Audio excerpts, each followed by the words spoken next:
इमरान खान साहब ने कल अपनी एक गुफ्तगू में यह एतराफ़ किया कि मैंने जनरल बाजवा साहब से कहा था कि आप 10 करप्ट लोगों को गिरफ्तार कर लें, यह मुल्क ठीक हो जाएगा।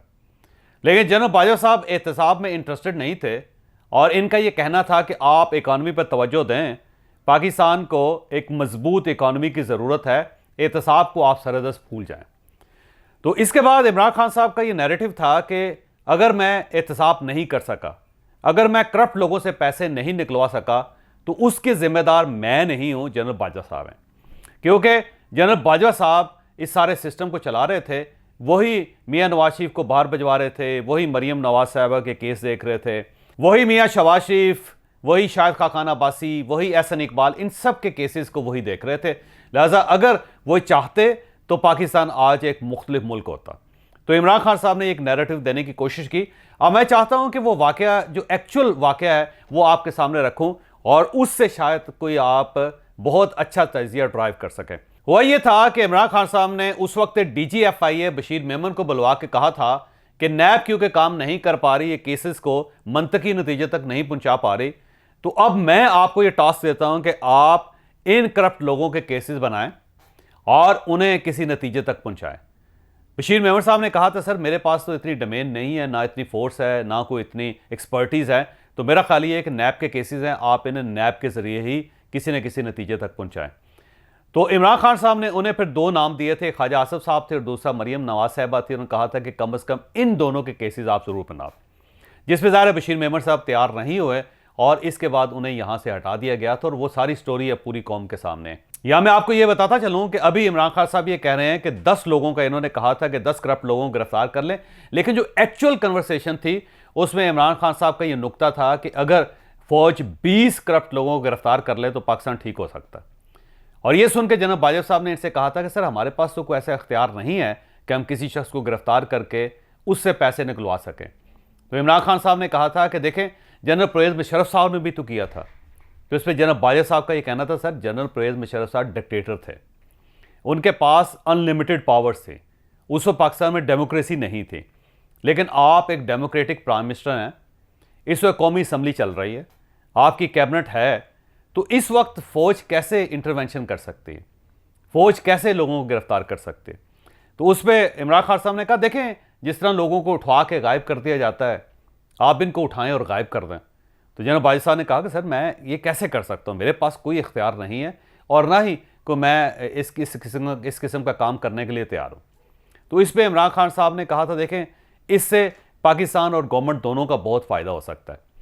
तो जनरल बाजवा साहब ने इसे कहा था कि अच्छा सर हम कर सकते हैं अगर आप हमें तहरीरी हुक्म दे दें, क्योंकि प्राइम मिनिस्टर के पास ये इख्तियार होता है कि वो अपने किसी भी इदारे के सरबराह को बुलवा के उनको कुछ भी हुक्म दे सकते हैं और फिर हम सब पाबंद होते हैं कि उस हुक्म पे अमल करें। तो आप हमें एक तहरीरी हुक्म दे दें तो हम सब लोगों को उठा देते हैं। तो इस पर इमरान खान साहब ने कहा था कि नहीं, तहरीरी हुक्म तो नहीं हो सकता। तो फिर जनरल बाजवा साहब ने कहा, सर फिर हम कैसे कर सकते हैं, फिर ये हमारे लिए मुमकिन ही नहीं है। तो इस पर इमरान खान साहब ने कहा था कि जनरल साहब ये तो आपको करना चाहिए क्योंकि मुल्क के लिए ज़रूरी है। तो इस पर जनरल बाजवा साहब ने कहा था कि सर बात सुने, अगर ये मैंने करना है तो फिर तो मुझे आपकी कुर्सी पे होना चाहिए, तो फिर आप यहाँ से उठ जाएं, मैं प्राइम मिनिस्टर बन जाता हूँ और फिर मैं ये सारे फैसले कर लेता हूँ। तो इस पर इमरान खान साहब खामोश हो गए। तो ये वाकया कुछ इस तरह ही है कि इमरान खान साहब ये चाहते थे कि जो काम नैब से नहीं हो सका, जो शहजाद अकबर साहब से नहीं हो सका, जो बशीर मेमन साहब जिसको करने से माजत कर ली बशीर मेमन साहब ने, वो काम फ़ौज को करना चाहिए। और इसमें इमरान खान साहब को क्योंकि फ़ौज से हर किस्म का काम लेने की आदत पड़ चुकी थी, तो लिहाजा उनका ख्याल ये था कि एहतसाब का काम भी अब फ़ौज ही करेगी। क्योंकि इससे पहले जब पाकिस्तान को पैसों की ज़रूरत थी तो जनरल बाजवा साहब सऊदी अरबिया चले जाते थे, जनरल बाजवा साहब चीन चले जाते थे, जनरल बाजवा साहब UAE चले जाते थे, जनरल बाजवा साहब कतर के पास चले जाते थे। जब पाकिस्तान के अंदर कोई सैलाब आ जाता था तो ज़ाहिर है हमारा कोई अपना इंफ्रास्ट्रक्चर था नहीं, तो फ़ौज को उस काम पे लगा दिया जाता था। जब सेशन होता था असम्बली का तो उसमें भी ज़ाहिर है गवर्नमेंट ने बिल पास करवाने होते थे, तो गवर्नमेंट के पास तो अपने MNAs नहीं थे, तो फ़ौज को इस काम पे लगा दिया जाता था। फ़ौज इनके तमाम इत्तेहादियों को खींच खूंच के घसीट घसूट के ले आती थी, दबा के उनसे कहा जाता था कि इस बिल की हमायत करें। और जब अपोजिशन किसी बिल के रास्ते में रुकावट बन जाती थी तो उस वक्त भी फ़ौज को एक्टिव कर दिया जाता था। फ़ौज अपोजिशन को समझाती थी और अपोजिशन बाज़ औक़ात अपना वोट मुखालफत में देने के बजाय हमायत में दे देती थी, और अगर वो मुमकिन नहीं होता था तो अपोजिशन वॉकआउट कर जाती थी। और ये इस सब चीज़ों को कौन मैनेज करता था? उस वक्त फौज मैनेज करती थी। और इसमें कोई शक नहीं कि जनरल फैज़ साहब ने बहुत खिदमत की फ़ौज की। और एक वक्त ऐसा भी आया कि जब इमरान खान साहब छोटी बड़ी चीज़ों के लिए भी जब स्टाफ इनसे रब्ता करता था तो ये कह देते थे कि ये फैज़ से डिस्कस कर लें, यानी ये जनरल फैज़ साहब की तरफ भिजवा देते थे।